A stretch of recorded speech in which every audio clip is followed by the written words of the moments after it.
आज से प्रभु जी वो सीरीज आरंभ हुई है जो एक विशेष माह के रूप में bad women of the Bible topic को लेकर के जो सीरीज चालू हुई है, इस पर आपकी आशीष को चाहते हैं। जबकि आज प्रथम रविवार को हमारी प्रिय बहन रेवरेंड मृदुलिनी डिकोस्टा आज अतल्या के जीवन पर प्रकाश डालती हैं। पिता, हम आपका दिल की गहराई से धन्यवाद करते हैं हमारी प्रिय बहन के लिए प्रभु जी, एक स्त्री होने के साथ साथ एक रेवरेंड भी हैं, और जबकि घर की जिम्मेदारियां और अन्य जिम्मेदारियों के साथ साथ प्रभु जी वो चर्च की जिम्मेदारियों को संभालती हैं। पिता, हम आपका दिल की गहराई से धन्यवाद करते हैं उनके जीवन के लिए, उनके विशेष परिश्रम के लिए जो मसीह में करती हैं प्रभु जी। हम उनके घर परिवार पर आपकी आशीष को चाहते हैं। आज जो कुछ भी वो बोलती हैं उसके लिए पवित्र आत्मा की अगुवाई को चाहते हैं प्रेम पिता परमेश्वर, कि जो कुछ भी वो बोलती हैं प्रभु जी, आपकी आत्मा के अधीनता में हम भी सीखने और समझने वाले हों प्रभु जी। और जो भी मॉरल आज हमें आप देना चाहते हैं प्रभु जी, प्रदान करें। धन्यवाद करती हूँ प्रभु जी इस प्रकार से हमारी अन्य बहनों के लिए जो इस सीरीज में बोलने वाली हैं, विशेष रूप से बहन विनीता गिर के लिए, मेरे स्वयं के लिए, बहन शैलजा सोनवानी के लिए और बहन स्मृति जोयल के लिए।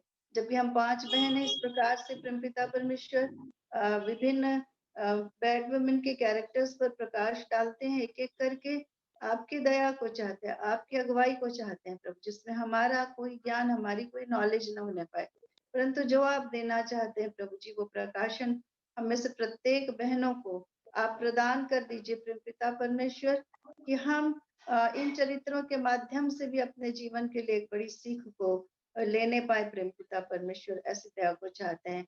हम विशेष प्रार्थना करते हैं तमाम आदरणीय पासवानों के लिए, उनके घरानों के लिए, विशेष रूप से उनकी पत्नियों के लिए पिता, जो अपने पति की सेवा में प्रभु जी बराबर की भूमिका निभाती हैं प्रभु जी, और विशेष रूप से प्रभु जी इस्तेमाल की जाती हैं प्रभु जी आपके राज की महिमा और बढ़ोतरी के लिए। सो ऐसी प्रत्येक महिलाओं को आपके चरणों में सौंपते हैं।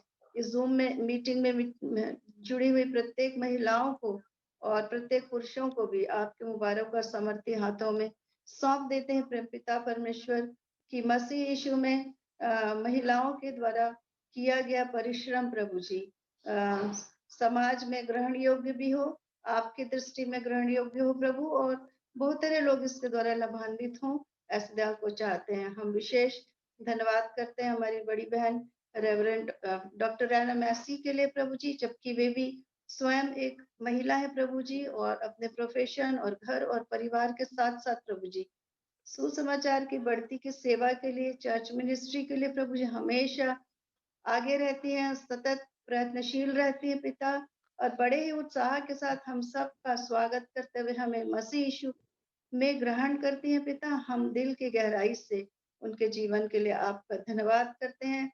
उनकी मिनिस्ट्री को यीशु के नाम में आप इसी प्रकार से ब्लेस करें, निरंतर आगे बढ़ाते जाएं, इसी तरह को चाहते हैं।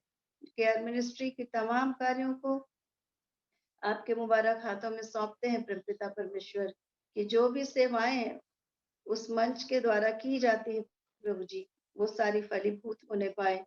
मुदित भैया के लिए दिल की गहराई से धन्यवाद करते हैं, सुजाता भाभी के लिए धन्यवाद करते हैं, दोनों प्रिय बेटियों के लिए जो कहीं ना कहीं प्रेम पिता परमेश्वर अपने पतियों के घरों में रहते हुए प्रभु आपकी महिमा प्रशंसा बढ़ाई कर रही हैं। हम धन्यवाद करते हैं प्रभु जी की ये पूरा घराना आपकी इच्छा में प्रेम पिता परमेश्वर निरंतर आपकी महिमा का कारण ठहरता है प्रभु जी, इसलिए सब बातों के लिए धन्यवाद करते हैं। और एक बार फिर से हमारी प्रिय बहन को जो आज की प्रमुख वक्ता हैं आपके मुबारक और सामर्थी हाथों में सौंप देते हैं। हमें से प्रत्येक को सुनने के लिए उदार आत्मा दे प्रभु, ग्रहण करने के लिए हमारे हृदयों को कोमल करें प्रभु, इस दया को चाहते हैं। बहन को आपके मुबारक हाथों में सौंपते हैं, सारा आदर जलाल महिमा आपको देते हुए बिनती खुदावन पवित्र प्रभु यीशु मसीह में मांग लेते हैं, सुनिए और ग्रहण कर लीजिए, आमीन।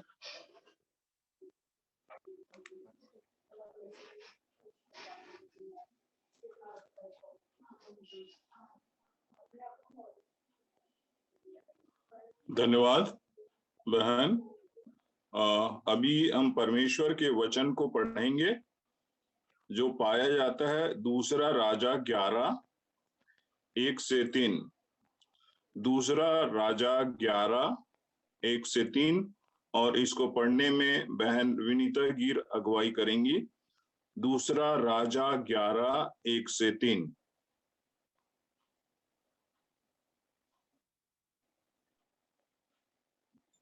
मैं वचन से पढ़ लूंगी।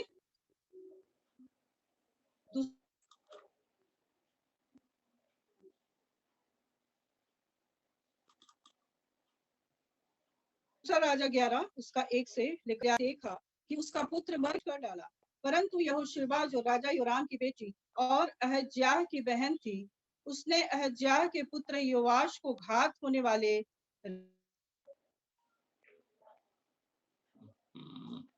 राजकुमारों के बीच में से चुरा छिपा दिया। उसे अतल्याह से ऐसा छिपा रखा कि वह मारा न गया। वह उसके पास यहोवा के भवन में 6 वर्ष छिपा रहा और अतल्याह देश पर राज्य करती रही। परमेश्वर अपने वचन को पढ़े और सुने जाने पर आशीष दे। आमीन। ये ऐसा पद है जो शायद हम लोग बहुत कभी हमारे नजर के सामने आता होगा। हम धन्यवाद करते हैं कि इसको बोलने के लिए, इस पर मनन कराने के लिए बहन रेवरेंड मृदुलिनी डिकोस्टा हमारे सामने आएंगी। लेकिन उनके पहले बेटी जेसिका, जो रेवरेंड सीमा गोस्वामी की बेटी है कोरबा से, वो हमारे लिए एक विशेष गीत गाएंगी। उसके बाद रेवरेंड मृदुलिनी अतालिया पर आज का वचन शेयर करेंगी।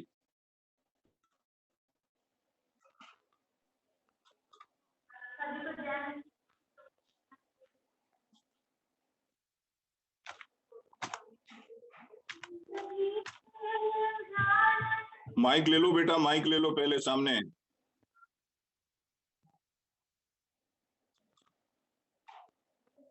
आपकी आवाज नहीं आ रही है, माइक से गाइए।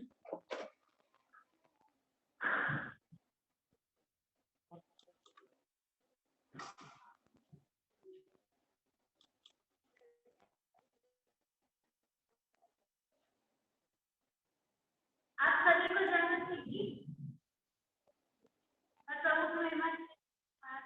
जय मसीह की।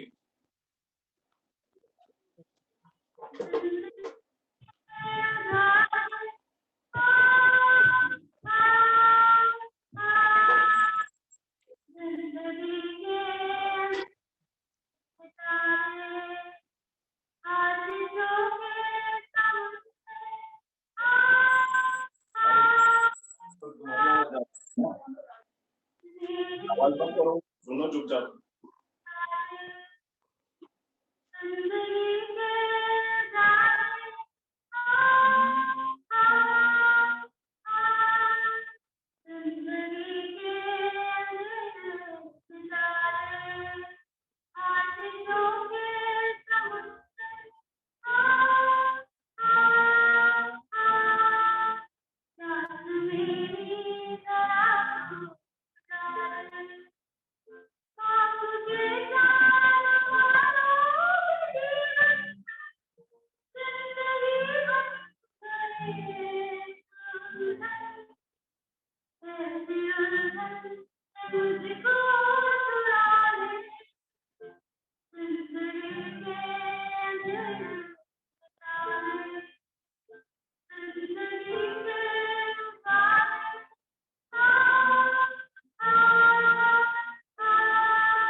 आई थिंक उदित भैया का ऑडियो। हेलो। हेलो। यस। हाँ, मेरा ऑडियो ऑन है, आ रही है आवाज? यस।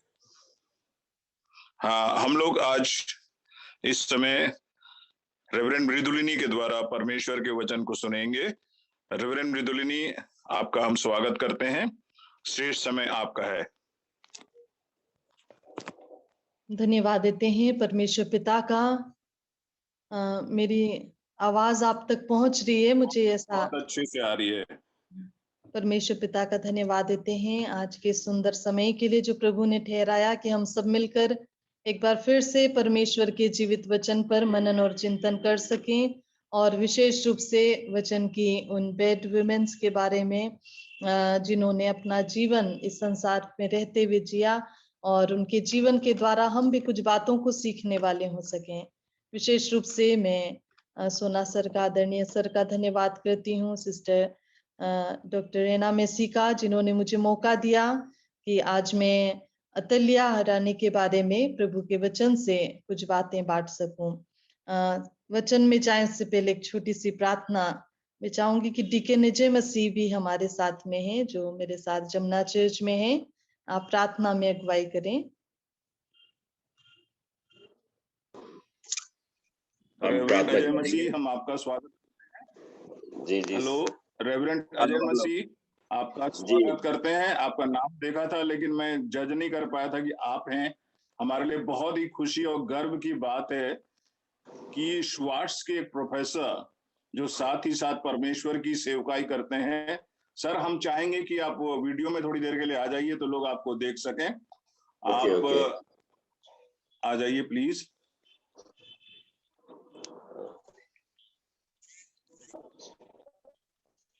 और अजय मसीह को आप देख रहे हैं, एक खूबसूरत यंग प्रोफेसर भी हैं और परमेश्वर के दास हैं, जो रेवरेंड मृदुलिनी के साथ परमेश्वर की सेवकाई साथ साथ करते हैं जमुना चर्च में। हमारे बहुत अच्छे छोटे भाई हैं।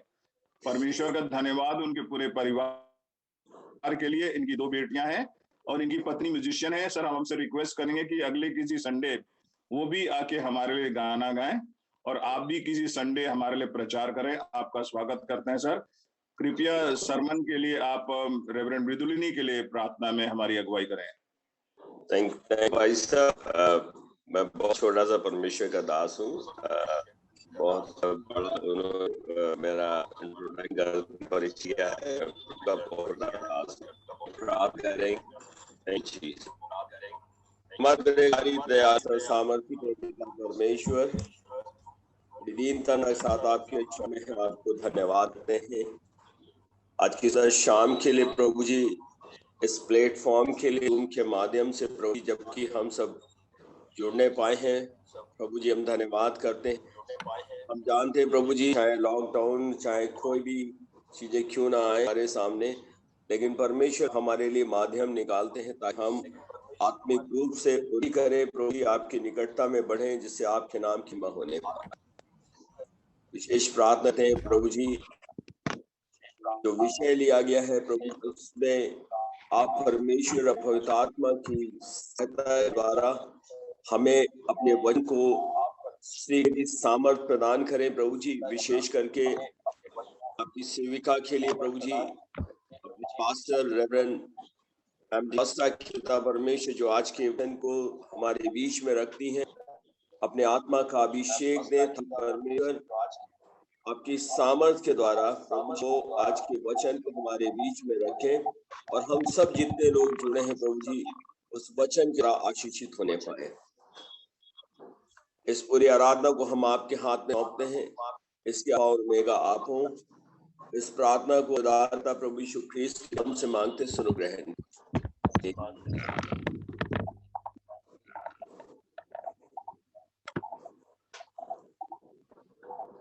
प्रभु के वचन में हम जाएंगे अतल्या के बारे में।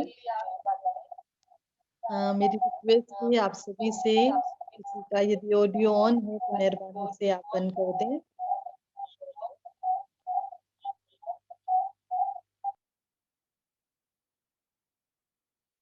यदि किसी का ऑडियो ऑन है तो मेहरबानी से आप बंद करके रखें ताकि हम वचन में से हम सीख सकें और जान सके कि परमेश्वर हमसे क्या कहता है। अतल्याह के बारे में पवित्र वचन में से जो भाग लिया है, दूसरा राजा 11 अध्याय 1 से 3 पद में, साथ ही साथ यही वचन हमें एक जगह और भी मिलता है जब हम दूसरे इतिहास में हम पढ़ते हैं 22 से 24 अध्याय में, वहां पर भी हमें अतल्याह रानी के बारे में वचन पढ़ता है। परमेश्वर ने जब महिला को रचा, परमेश्वर ने महिला को जब बनाया तो बड़ी जिम्मेदारियों के साथ में इस संसार में रखा है और विशेष रूप से एक सहायक के रूप में परमेश्वर ने एक महिला को ठहराया है।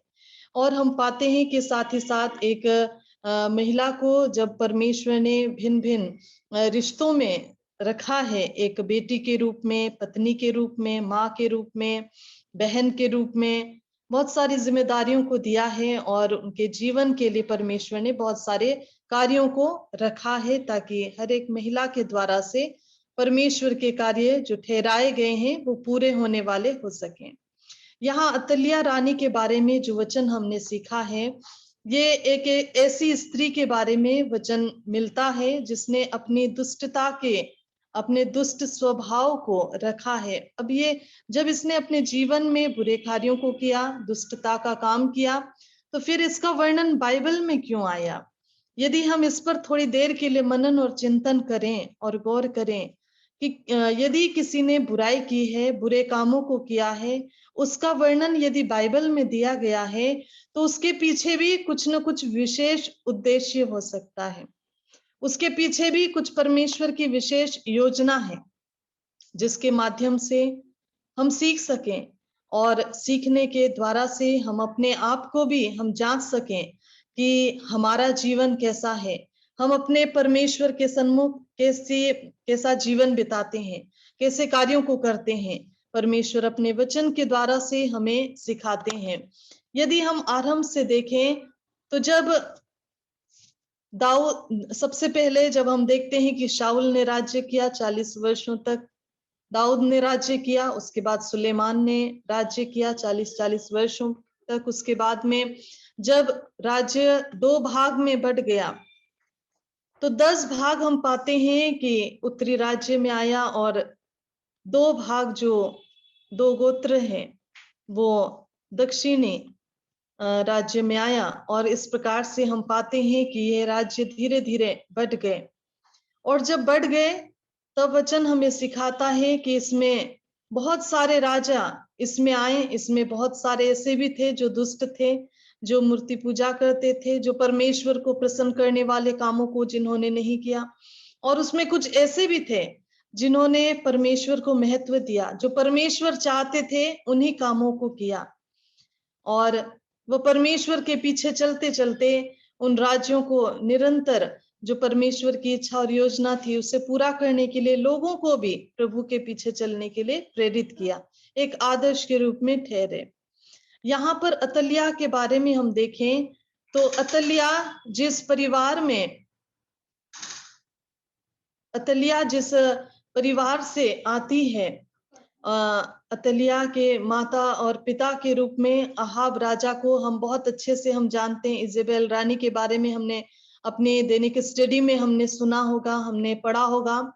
और जब हम अहाब राजा और इजेबेल रानी के बारे में हम पढ़ते हैं तो हम पाते हैं कि उन्होंने जिस प्रकार से अपना जो जीवन था, जो एक आदर्श के रूप में अपने बच्चों के सामने रखा, बच्चों ने वही सीखा, उसी प्रकार से उन बातों को अपने आप में रखा और वैसा ही उनका स्वभाव रहा, वैसे ही उन्होंने कार्य किया।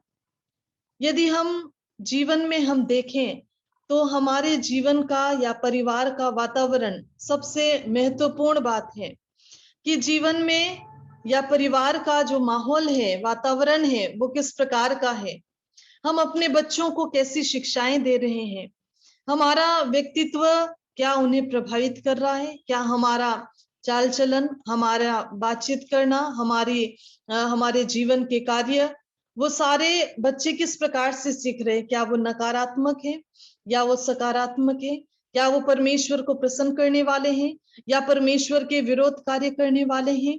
हम अपने आप को जांच सकते हैं, क्योंकि यदि जिस प्रकार से माता पिता जिस प्रकार जीवन जीते हैं वैसे ही उनके बच्चे भी प्रयास करते हैं।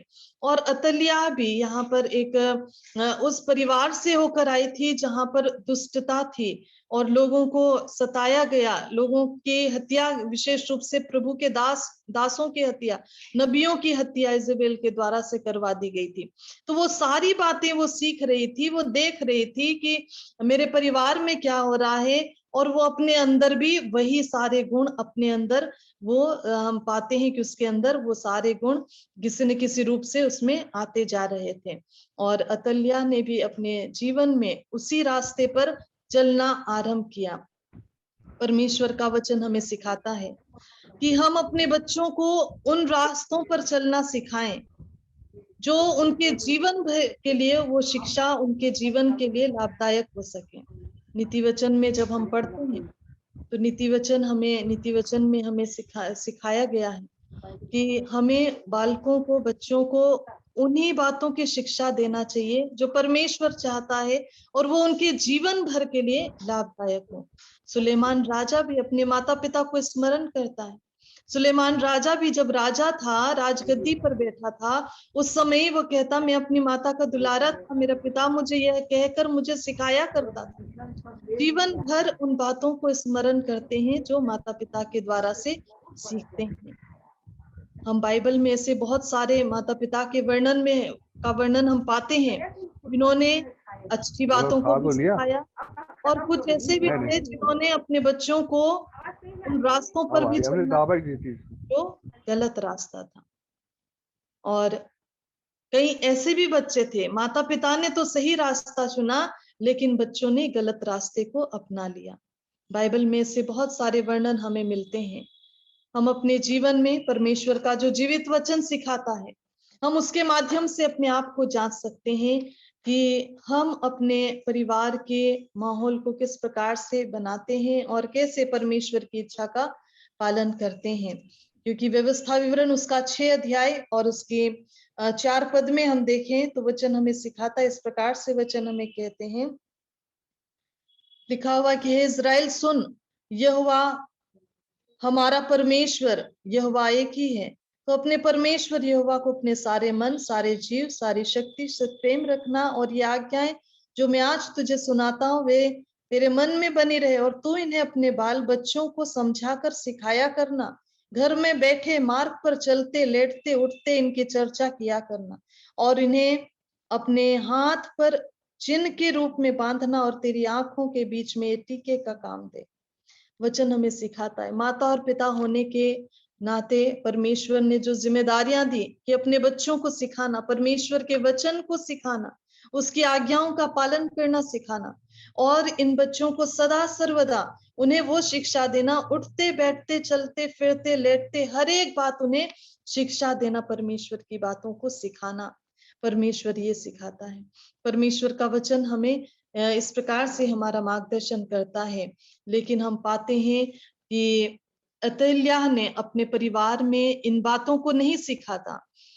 अहाब राजा ने और इजेबेल रानी जो उसकी माता के रूप में थी, उन्होंने नहीं देखा था। दुष्टता का व्यवहार उनके जीवन में सदा से रहा, और वैसा ही जीवन अतल्याह के जीवन में था। और अतल्याह के जीवन में जिस प्रकार का जीवन था वैसा ही हम पाते हैं कि उनके बच्चों के जीवन में भी, उसके बेटों के जीवन में भी वैसा ही उसी प्रकार का उनका भी जीवन था। तो पहली बात हमें सिखाती है कि हम परमेश्वर के भय में जब रहते हुए अपने आप को समर्पित करते हैं और प्रभु को पहला स्थान देते हैं, तो परमेश्वर हमें उन रास्तों पर चलना सिखाता है और हमारे रास्तों को सरल करता है, और वह उन्हीं रास्तों पर चलना हमें सिखाता, लेकर चलता है जिससे परमेश्वर प्रसन्न होने वाला हो सके। इसलिए हमें अपने जीवन को समर्पित करना है ताकि हम बुराई से दूर रहें और भलाई में बढ़ते चले जाएं। दूसरा, यदि हम देखें तो एक पत्नी के रूप में अतल्याह का जो स्वभाव था, जो जीवन था, अतल्याह हम पाते हैं कि यहोराम की पत्नी के रूप में यहाँ पर पाते हैं। और यहोराम के पिता यहोशापात हम पाते हैं, जो परमेश्वर की दृष्टि में अच्छे कामों को किया, भलाई के कामों को किया। जब पिता ने अच्छे कामों को किया तो यहोराम भी उसमें उन अच्छे कामों को करने में या परमेश्वर की दृष्टि में उन भलाई को करने में सक्षम क्यों नहीं रह पाया? उसकी वजह उनकी पत्नी थी, अतल्याह रानी थी। इसलिए क्योंकि वचन हमें सिखाता है, वचन के अनुसार यदि हम देखें तो जब सुलेमान ने भी जब बहुत सारी उन्होंने अन्य जातीय स्त्रियों को अपने जीवन में स्थान दिया, तब वचन हमें सिखाता है कि उन्होंने उसके मन को परमेश्वर की ओर से हटा दिया और उन कामों को करने के लिए उसे प्रेरित किया जो परमेश्वर की दृष्टि में बुरे थे। अतल्याह ने आरंभ से ही इन बातों को अपने परिवार में, अपने जीवन में देखा था। और उसके बाद हम पाते हैं कि जब यहोराम के साथ में जब उसका विवाह हुआ, पत्नी के रूप में आए, और वह यहूदा का जो राजा था उसकी पहली हम पाते हैं कि फर्स्ट एक ऐसी स्त्री के रूप में जो यहूदा की उस राजगद्दी पर विराजमान हुई, एक ऐसी स्त्री के रूप में वहां पर बनी। तो उसने अपने, जिस प्रकार इजेबेल रानी ने अपने अस्तित्व को बना के रखा था, वैसा ही जीवन यहाँ अतल्याह का भी था कि अपने परिवार में अपनी प्रभुता को उसने पहला स्थान दिया, और जिस प्रकार से उसका स्वभाव था वैसा ही उसने अपने जीवन में स्वभाव किया। बाइबल में हमें याद कर रही थी जब राजा यमूएल उन बातों को कह रहा था एक भली स्त्री के बारे में, जो हमें नीति वचन उसके 31 अध्याय में मिलता है कि भली स्त्री, भली पत्नी कौन पा सकता है, क्योंकि उसका मूल्य मूंगों से भी बहुत अधिक है, और उसके पति के मन में उसके प्रति विश्वास है और उसे लाभ की घटी नहीं होती है। भली स्त्री के बारे में जब परमेश्वर इस संसार में बड़ी योजना के साथ में हम सबके जीवन को वो रखता है, तो जब हम अपने जीवन में एक जीवन साथी के रूप में जब चुनाव किया जाता है, तो परमेश्वर चाहते हैं कि एक ऐसा जीवन साथी का चुनाव परमेश्वर की अगुवाई में होने पाए जो परमेश्वर का भय रखने वाला हो, परमेश्वर के पीछे चलने वाला हो, परमेश्वर के मार्गदर्शन में रहने वाला हो। हम पाते हैं कि जब यहोराम ने अपनी पत्नी का चुनाव किया तो अतल्याह रानी, जो उसके पूरे परिवार, उसका जो पारिवारिक बैकग्राउंड है उसके अनुसार हम देख सकते हैं कि उन्होंने दुष्टता के उस चाल को चला था।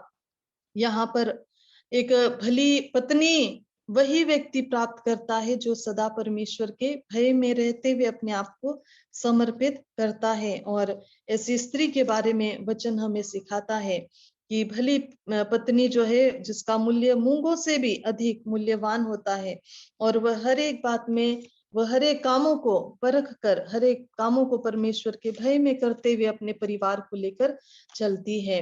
अर्थात अतल्याह ने एक पत्नी के रूप में जब उसने कार्य किया तो वह अपने उस राज्य को स्थापित करने के लिए उसने उस गलत तरीके से उन सारे कार्यों को किया, और अपने राज्य को उसने स्थापित करने के लिए अपने परिवार के बहुत सारे ऐसे जो राजा के लिए जो लोग अधिकार रखने वाले थे, उन सबको उसने मरवा दिया।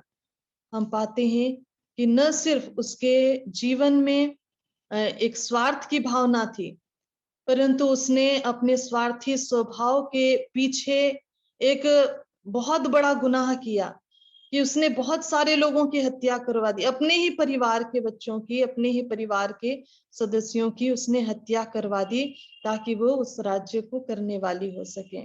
और हम पाते हैं कि पवित्र वचन हमें सिखाता है कि जब हम अपनी इच्छा को जब हम पूरा करने के लिए हम प्रयास करते हैं, तो वो हमें कहीं ना कहीं हमारे कदम को नष्ट करने के लिए लेकर जाते हैं। और यह दुष्ट तरीका जो अतल्याह रानी ने अपनाया था कि उसने उन सारे बच्चों को, जिनका जीवन उसने एक बड़े खतरे में डाला और उनकी हत्या करवा दी। हम पाते हैं कि वचन हमें सिखाता है कि अतल्याह रानी का स्वार्थी स्वभाव जो दूसरों को भी नुकसान पहुंचाने वाला था, और उसने इस कार्य के कारण से उसने 6 वर्षों तक वह राज्य कर सकी। और वचन हमें सिखाता है कि हर एक व्यक्ति जो पाप करता है, गुनाह करता है, उसे अपने हर एक कामों का उसे बदला मिलना है। जो कार्य हम इस संसार में रहते हुए करते हैं, उन तमाम कार्यों का बदला हमें इसी जगत में हमें मिलता है। और परमेश्वर अपना लेखा उन कार्यों के द्वारा से लेता है जो हम इस संसार में रहते हुए करते हैं। अतल्याह ने भी ये प्रयास किया कि वह सबको मरवाकर, सभी बच्चों को मरवाकर वह उस राज्य को हमेशा के लिए ले ले। लेकिन एक समय ऐसा भी आया कि जब परमेश्वर ने जो प्रतिज्ञा की थी, वो प्रतिज्ञा पूरी करने के लिए एक स्त्री को ठहराया, जिसने एक बच्चे को, उसी के वंश के एक बच्चे को छिपा के रखा था। और छिपाने के माध्यम से वह परमेश्वर की जो ठहराई हुई योजना थी और जो भविष्यवाणी थी उसे पूरा करना था कि दाऊद के वंश में से कोई न कोई एक राज्य में जरूर राज्य स्थापित करेगा और उस सिंहासन पर विराजमान होगा। और इस भविष्यवाणी का पूरा होना था, इसीलिए उसमें से एक बच्चे को छिपा के रखा गया। और समय के साथ में जब वो बच्चा बड़ा हुआ, तब हम पाते हैं कि उसे वो राज्य मिला। अतः वचन हमें सिखाता है कि हम अपने जीवन में जितनी भी योजनाएं बनाएं, जितने भी हम अपने अनुसार चलने का प्रयास करें, हम यदि परमेश्वर की इच्छा के विपरीत हम उन योजनाओं को बनाते हैं, तो हमारे जीवन में हम वैसे ही रहते हैं जिस प्रकार से एक खिलौना होता है जो चाबी भरने वाला, वो थोड़े समय के लिए जब तक चाबी भरी जाती तब तक वो चलता है, उसके बाद वो जब खत्म हो जाता है तो वो रुक जाता है। वैसे ही हम अपनी इच्छा के अनुसार चलते हैं, तो हम अपनी इच्छा के अनुसार चलेंगे, लेकिन थोड़े समय के बाद में वो हमारी योजना खत्म हो जाएगी और हम अपने जीवन में हमारी अगर बुरी योजना है, बुरे विचार हैं, बुरे उद्देश्यों के साथ में हम अपने कदम आगे बढ़ाते हैं और उस योजनाओं को पूरा करने के लिए अपने आप को रखते हैं, तो वो कभी भी सफल नहीं होती है। पवित्र वचन हमें याकूब के खत में हमें सिखाता है, याकूब का खत हम पढ़ें तो वचन हमें यहाँ पर सिखाता है कि हर एक व्यक्ति अपने जीवन में प्रत्येक व्यक्ति अपनी ही अभिलाषा से खिंचकर और फंसकर परीक्षा में पड़ता है, और फिर अभिलाषा गर्भवती होकर पाप को जनती है, और जब पाप बढ़ जाता है तो मृत्यु को उत्पन्न करता है। अतल्याह के जीवन में ये पाप बढ़ रहा था। अतल्याह अपने जीवन में देख रही थी कि उसने गलतियां की, लेकिन फिर भी उन सारी गलतियों के प्रति वह मन फिराव उसने नहीं किया, उसने पश्चाताप नहीं किया, उसने अपनी गलतियों को स्वीकार नहीं किया, परंतु उसने उन गलतियों को भी, उसके पीछे भी उसने अपने बुरी मंशा के साथ में लोगों के ऊपर दबाव डाला। और जब एक राजा बनकर आ गया उसके सन्मुख, तो उसने उसके लिए भी कहा कि उन्होंने राजविद्रोह कर दिया है, राजविद्रोह कर दिया है। और हम पाते हैं कि अतल्याह के स्वार्थी स्वभाव के कारण से उसने अपने जीवन को भी उस मृत्यु तक पहुंचा दिया था। जीवन में पवित्र वचन हमें सिखाते हैं कि हम किस प्रकार से संसार में रहते हुए अपने कार्यों को पूरा करते हैं। वचन हमें सिखाता है कि जब हम अपने कार्यों को जब हम करते हैं तो हम परमेश्वर को पहला स्थान दें, परमेश्वर के अनुसार हम चलें, तो परमेश्वर हर एक बात में हमारी अगुवाई और हमारी सहायता करते हुए परमेश्वर हमें आगे लेकर चलते हैं, ताकि निरंतर परमेश्वर की महिमा हम सबके जीवन में पूरी होने वाली हो सके। वचन में यदि हम पढ़ें तो पौलुस अपने खत में 2 कुरिन्थियों के 6 अध्याय में, 2 कुरिन्थियों 6 अध्याय के 14 पद में इस प्रकार से लिखता है कि अविश्वासियों के साथ असमान जुए में मत जूतो, क्योंकि अंधकार का और ज्योति का कोई मेल नहीं है। उसी प्रकार से वो कहता है कि धार्मिकता और अधर्म का कोई मेल नहीं, कोई मेलजोल नहीं है। यदि यहोराम अपने माता पिता से, अपने परिवार से अच्छाइयों को लेकर आगे बढ़ रहा था, और जब उसके जीवन में अतल्याह आ गई, तो उसने उन सारी अच्छाइयों को दबाकर उसने उसकी संगति में रहते हुए उन बुरे कामों को करने के लिए उसके साथ में उसकी संगति में रहा।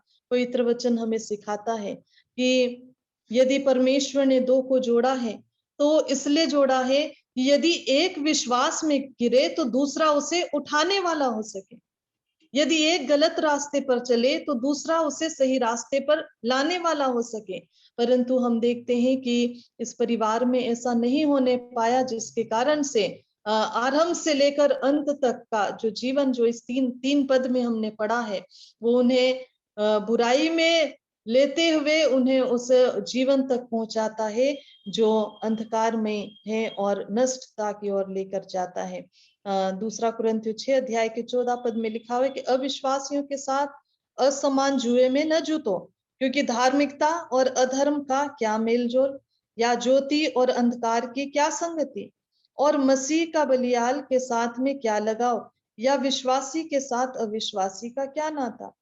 यहाँ पर वचन हमें सिखाता है कि प्रभु परमेश्वर अपनी योजनाओं को जब प्रकट करता है तो परमेश्वर हमारे जीवन में चाहता है कि हम समर्पित होकर अपनी इच्छाओं को, अपनी सारी योजनाओं को उसके सामने समर्पित कर दें, ताकि जो उसकी मर्जी और इच्छा है वो हम सबके जीवन में पूरा होने पाए। न कि हम इस संसार में चलते हुए अपने इच्छा को पूरा करें और अपनी योजना के साथ में आगे बढ़ें।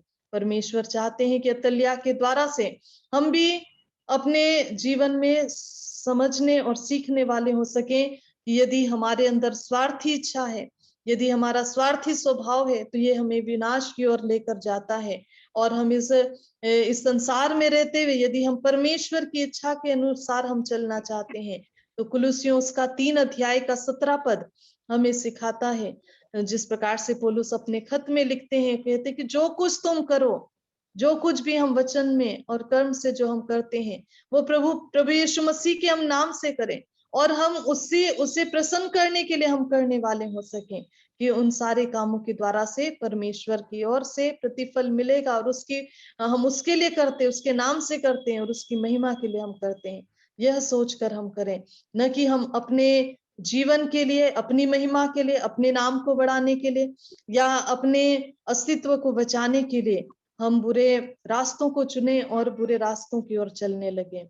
आज का वचन हमें सिखाता है कि हम माता पिता के रूप में यदि परमेश्वर ने जिम्मेदारी दी है, तो हम अपने परिवार को कैसे प्रभु की संगति में लेकर चलते हैं। एक माँ के रूप में प्रभु ने जिम्मेदारी दी है, तो माँ के रूप में हम एक बच्चों के जीवन में माँ का एक बहुत बड़ा रोल होता है, और एक माँ किस प्रकार अपने बच्चों को लेकर जाती है, चलती है और उन्हें सिखाती है अपने जीवन भर। हम अतल्याह के जीवन से सीख सकते हैं कि अतल्याह ने अपने जीवन में अपने बच्चों को वो शिक्षाएं नहीं दी, जिसके कारण से हम पाते हैं कि बच्चों ने भी उन रास्तों को चुना जो गलत ही रास्ता था। इसके विपरीत प्रभु ने चाहा कि हम अपने जीवन में माता और पिता होने के नाते सदा बच्चों को सिखाएं। एक पत्नी होने के नाते प्रभु ने जब परिवार में प्रभु ने जोड़ा है, पारिवारिक जीवन दिया है, और प्रभु ने इस उद्देश्य से जोड़ा कि यदि विश्वास में कमजोर पड़ जाए, यदि एक विश्वास में गिर जाए, यदि एक भटक जाए, एक दूसरा रास्ता चुन ले, तो दूसरा उसे उठाने वाला हो सके, उसे उस सही रास्तों पर लेकर चलने वाला हो सके। पत्नी भली पत्नी के रूप में अपने पूरे परिवार को प्रभु की संगति में लेकर चलने की जिम्मेदारी दी है। प्रभु परमेश्वर ने भिन्न भिन्न स्थानों पर रखकर महिलाओं को विशेष और विशेष जिम्मेदारियों को दिया है, ताकि अपने चाल चलन के द्वारा, अपने व्यवहार के द्वारा, अपने परमेश्वर की निकटता में हम पाते हैं कि सदा सर्वदा परमेश्वर ने चाहा है कि हम अपने परमेश्वर की महिमा में इस्तेमाल किए जा सकें, और प्रभु के एक ऐसे परिवार के रूप में ठहर सके जिनके द्वारा से परमेश्वर की इच्छा और योजना पूरी हो सके, और एक ऐसा घराना बनकर तैयार हो सके जिसके द्वारा से सदा परमेश्वर का नाम ऊंचा उठाया जा सके। परमेश्वर इस वचन के द्वारा से हम सबको आशीष प्रदान करें। परमेश्वर करे कि हम सभी सदा सर्वदा प्रभु की महिमा के लिए अपने आप को समर्पित करें, और जो प्रभु की इच्छा है वही हम अपने परमेश्वर को पूरा करने के लिए अपने आप को